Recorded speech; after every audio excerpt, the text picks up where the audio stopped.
Good morning student. आज हम आपका सेकेंड टर्म ग्रामर में स्टार्ट करते हैं। तो इसमें सबसे पहला वाला चैप्टर है अध्याय 6 लिंग।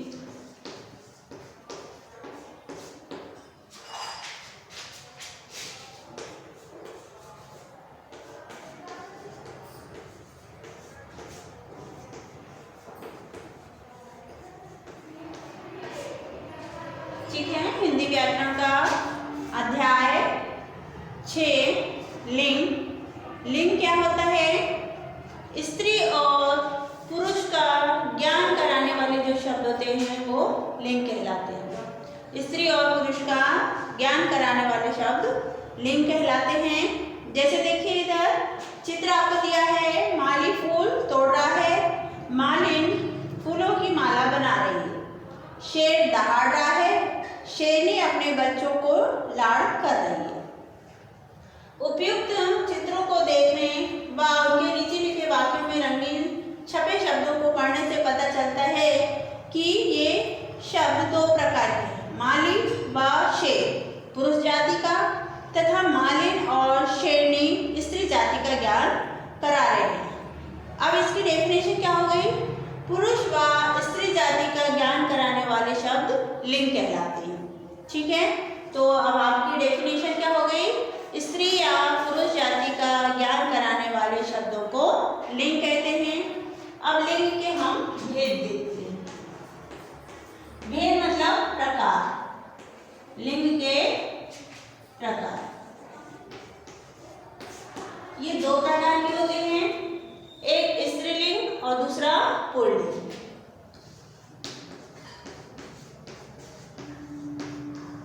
स्त्रीलिंग और दूसरा पुल्लिंग।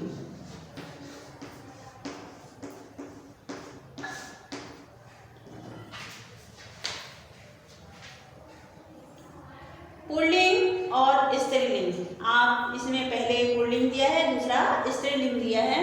पुल्लिंग को होता है जिन शब्दों से पुरुष जाति का ज्ञान होता है वो पुल्लिंग कहलाते हैं, और जिन शब्दों से स्त्री जाति का ज्ञान होता है वो स्त्रीलिंग कहलाते हैं। तो ये स्त्रीलिंग है। स्त्रीलिंग क्या है?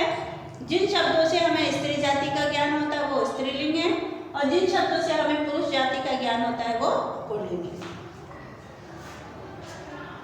अच्छा, इसमें कुछ ऐसे शब्द होते हैं जो सदैव पुल्लिंग में रहते हैं, और कुछ ऐसे वर्ड होते हैं जो हमेशा स्त्रीलिंग में चलते हैं। जैसे पेड़ों के नाम प्राय पुल्लिंग होते हैं, जैसे आम का पेड़, नीम का पेड़, जामुन का पेड़, ठीक है ना। तो ये जितने हैं ये सब किसमें होते हैं? हमेशा पुल्लिंग में रहते हैं। पेड़ों के जितने भी नाम हैं सब हमेशा वो पुल्लिंग में रहते हैं, सिर्फ इमली को छोड़कर। इमली स्त्रीलिंग में आ जाती है। दूसरा इसमें दिया है महीनों, दिनों, ग्रहों के नाम। महीनों में जैसे जनवरी, फरवरी, मार्च, ये सब पुल्लिंग में आएंगे। फिर दिनों के नाम पे सोमवार, मंगलवार, ये सारे ये भी आएंगे। इसके बाद जो ग्रह होते हैं आपके रवि, चंद्र, सूर्य, ये सारे इसी में आएंगे। पहाड़ों, समुद्रों व देशों के नाम पुल्लिंग होते हैं, हमेशा पुल्लिंग में ही आते हैं। जैसे हिमालय है, प्रशांत महासागर है, भारत है, जापान है आदि। तो जो पहाड़ों के नाम है, समुद्र के नाम है, देश के नाम है, वो भी हमेशा पुल्लिंग में ही रहते हैं। कुछ ऐसे शब्द हैं जो हमेशा स्त्रीलिंग में ही यूज होते हैं, जैसे नदियों के नाम, झीलों के नाम, ये स्त्रीलिंग में आते हैं।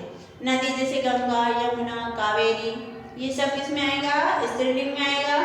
और जो झील है, यानी चिल्का झील है, डल झील है, ये भी स्त्रीलिंग में ही आएंगे। तारीख व तिथियों के नाम प्राय स्त्रीलिंग होते हैं, जैसे पूर्णिमा हुई, अमावस्या हुई, और जो ये तारीखें होती है आपकी 21 आदि। भाषा एवं लिपि के नाम भी स्त्रीलिंग में होते हैं, जैसे कोई सी भी भाषा, मलयालम हुई, तेलुगु हुई, हिंदी हुई, गुजराती हुई, देवनागरी, तो ये सारे कुछ क्या होंगे? स्त्रीलिंग में ही होंगे। कुछ पुल्लिंग से स्त्रीलिंग बनाने के नियम होते हैं, जैसे इया को जोड़ के बनाते हैं, जैसे लोटा, लुटिया, चूहा, चूहिया, चिड़ा, चिड़िया, खाट, खटिया। इसके बाद कुछ ऐसे वर्ड होते हैं जिसमें आ जोड़ा जाता है, जैसे छात्र, छात्रा, लड़का, ठीक है, सुत, सुता, शिष्य, शिष्या, आचार्य, आचार्य, प्रिय, प्रिया। तो ये आपको नियम दिए हैं जो कि पुल्लिंग में और स्त्रीलिंग बनाने के में उपयोग में लाए जाते हैं। कुछ में इन जोड़ के, जैसे पुजारी, इसका हम लिंग बदलेंगे तो क्या हो जाएगा, पुजारी, धोबी, धोबिन, माली, मालिन, लोहार, लोहारिन। इसी तरह से आनी जोड़कर, जैसे देव है तो देवरानी, जेठ है तो जेठानी, मेहतर है तो मेहतरानी, नौकर है तो नौकरानी। इसी तरह से इका जोड़ते हैं, लेखक, लेखिका, शिक्षक, शिक्षिका। तो ये आप सब खुद ही पढ़ लेंगे, स्वयं पढ़ेंगे तो आपको ज़्यादा अच्छे से समझ में आ जाएगा। अब आइए इसके हम एक्सरसाइज देखते हैं। सही विकल्प, पेज नंबर 36 पे सही विकल्प दिया है आपको। ये करेंगे हम। लिंग के भेद होते हैं। सही विकल्प में पेज नंबर आपका 36, इसमें सही विकल्प है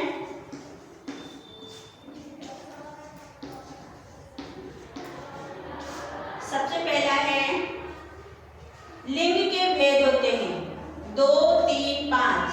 तो 2। सदैव पुल्लिंग रहने वाला शब्द है। सदैव पुल्लिंग रहने वाला शब्द है, क्या है? अभी हमने आपको बताया था जो पेड़ों के नाम होते हैं वो किसमें होते हैं, पुल्लिंग में। तो नीम। इसके बाद सदैव स्त्रीलिंग रहने वाला शब्द है। स्त्रीलिंग, नदियों के नाम हमेशा स्त्रीलिंग में आते हैं, तो गंगा, तो ये इसमें ऐड है। इसके बाद लिंग बदलकर लिखिए। अब आपको इसमें लिंग बदलकर लिखना है। सेकंड क्वेश्चन है,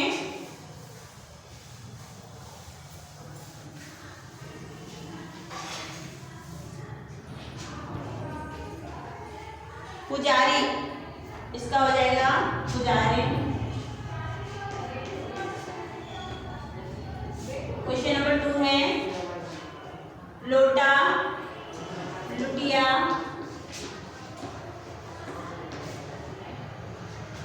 इसके बाद शिष्य, शिष्या। इधर सुत, सुता, चूहा, चूहिया और लोहारिन, लोहार। ठीक है, ये हो गया आपका। सॉरी, ये हो गलत है, लोहार नहीं लुहार होगा।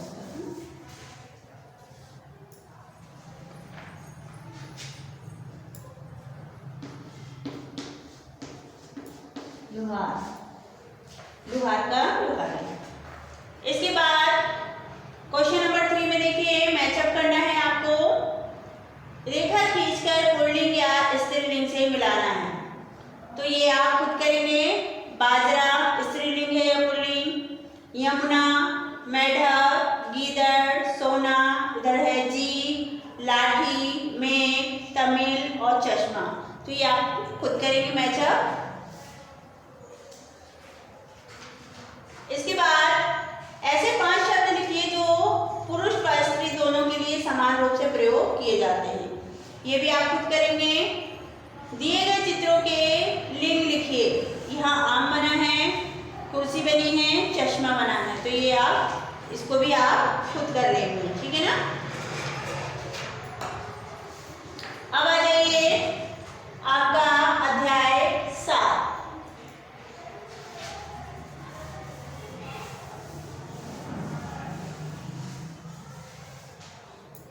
पाठ आपका 7 है, इसमें आपको वचन करना है। वचन में देखिए एक और अनेक आप समझते होंगे। एक क्या होता है, जहाँ एक चीज का ज्ञान हो वो एक वचन, और जहाँ एक से अधिक चीजें हैं तो वो बहुवचन हो जाएगा। पुस्तक, पुस्तकें, बस्ता, बस्ते, बिल्ली, बिल्लियां, लड़का, लड़के। ऊपर दिए गए चित्रों को देखने से पता चल रहा है कि पुस्तक, बिल्ली, लड़का, बस्ता संख्या में एक है और पुस्तकें, बिल्लियां, लड़के तथा बस्ते संख्या में अनेक हैं।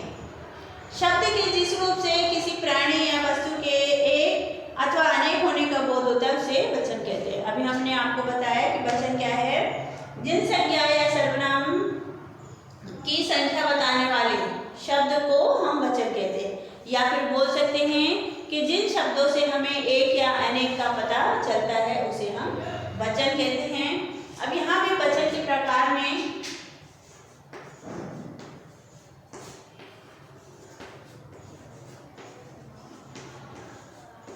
वचन दो प्रकार के हैं, एक वचन, दूसरा बहुवचन।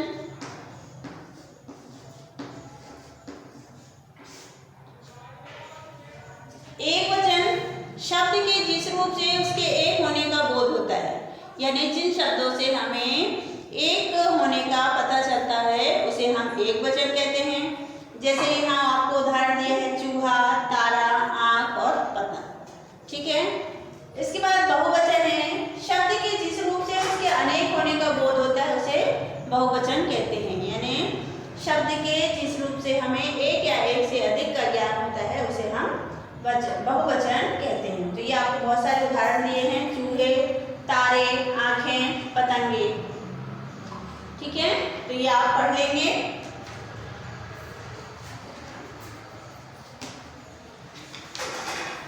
अब इधर देखिए, वचन के आधार पर सर्वनाम और क्रिया में भी परिवर्तन होता है। जैसे चीता भाग रहा है, चीता एक वचन है, भाग रहा है तो एक वचन में ही हुआ। और जब हम इसमें लिखेंगे चीते भाग रहे हैं, यानी रहा की जगह क्या हो जाएगा, रहें, तब ये हो जाएगा बहुवचन। वह नाच रहा है, मतलब एक है, वे नाच रहे हैं, अनेक है। इसके बाद अपने से बड़े व सम्मानित व्यक्ति के लिए हमेशा बहुवचन का प्रयोग किया जाता है।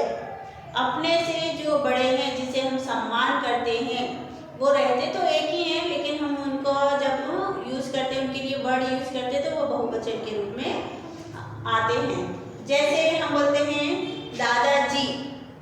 अब दादाजी तो कितने हैं, एक ही हैं, लेकिन हम क्या बोलते हैं, जैसे बोलते हैं दादाजी अखबार पढ़ रहे हैं। रहे हैं यानी ये बहुवचन है, लेकिन दादाजी के कौन है, सम्मानित व्यक्ति हैं, तो इसलिए उन्हें क्या हो जाएगा, उसको बहुवचन शब्द में उसका प्रयोग किया जाएगा। दादाजी अखबार पढ़ रहे हैं, नाना जी जा रहे हैं। दो व्यक्तियों के आपसी संबंधों को दर्शाने के लिए बहुवचन का प्रयोग होता है। जैसे मैं और कमल भाई बहन हैं। ठीक है, तो यहाँ भी आप बहुवचन का ही प्रयोग करेंगे। कुछ शब्द हमेशा एक वचन के रूप में प्रयोग करते हैं, जैसे पृथ्वी, दूध, घी। दूध चाहे कितना सारा भी हो तो हम उसको दूध ही बोलेंगे, ठीक है ना, दूध बोलेंगे, बाकी और नहीं बोलेंगे। और कुछ ऐसे शब्द होते हैं जो बहुवचन में ही प्रयोग होते हैं, जैसे आंसू। अब चाहे एक आंसू निकले या बहुत सारे आंसू, आंसू आंसू ही रहेंगे। दर्शन, हमने एक जगह एक भगवान के दर्शन किए या बहुत सारे भगवानों के दर्शन किए तो हम उधर दर्शन ही बोलेंगे। हस्ताक्षर, सिग्नेचर जो हम एक करते हैं उसको भी हस्ताक्षर बोलते हैं, बहुत सारे करेंगे तो भी वो हस्ताक्षर ही कहलाएंगे। ठीक है, इसी तरह से प्राण है। अब आइए इसके हम सही विकल्प करते हैं।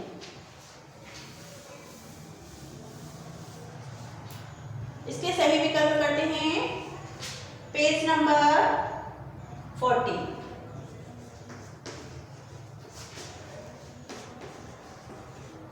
इसके सही विकल्प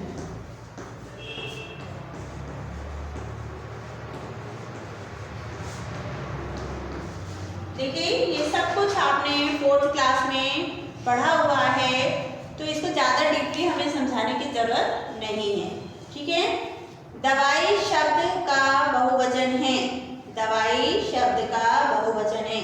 कौन सा है? दवाइयाँ, दवाइयों, दवाइयाँ। तो फर्स्ट वाला आएगा दवाइयाँ।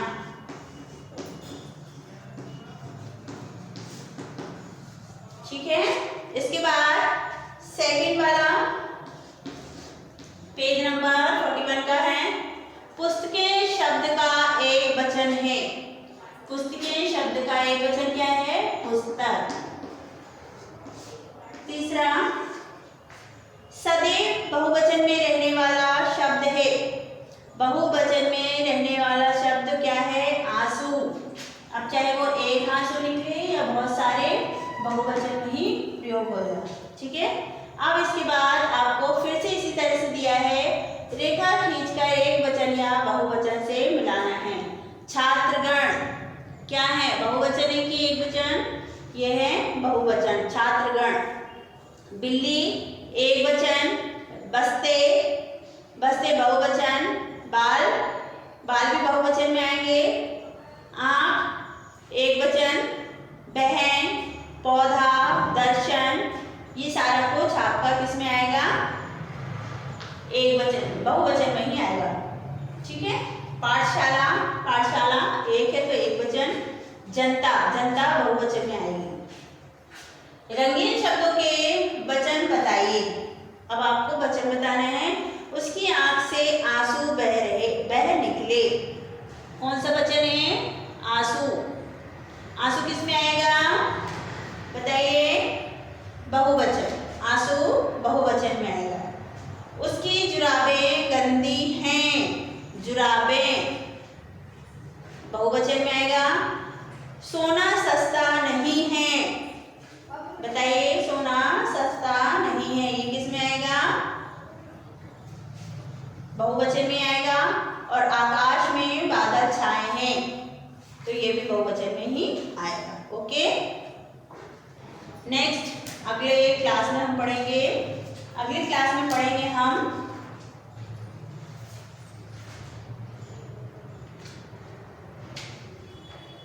कारक रचना। ठीक है।